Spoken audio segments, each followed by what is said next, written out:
Hello, I'm Errol at home, and this recipe for Welsh cakes is one I've adapted from my grandmother's recipe, which was given to my aunt, who passed it on to my father, who wrote it into my mother's recipe book. Apparently Grandma Edie made a lot of these when Dad was small, and he told me he ate them like sweets. Dad isn't with us anymore, but it was St. David's Day and I wanted to make Welsh cakes, so I made these for friends, one of whom is dairy intolerant. The original used good salty Welsh butter, but this dairy-free version is also very good, and they disappeared satisfyingly fast.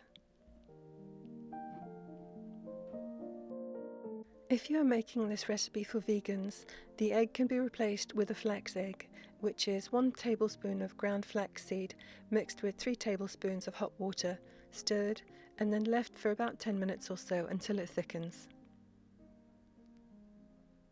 This recipe can be made in a food processor, but I am sensitive to loud noise, and anyway I preferred to make it by hand the way that Grandma would have. I used a plain black tea to plump up the currants, but you can use flavoured teas if you prefer. I judged how much milk to add by eye. You want the dough to be soft and cohesive, but not too sticky.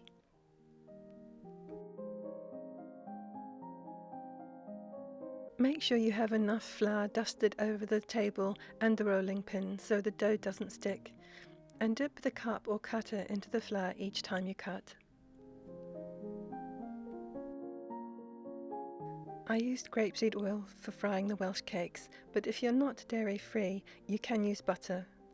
These were fried at a low to moderate heat. This is how Dad would have liked them, with a cup of hot sweet tea. If you enjoyed this video, you may like these too.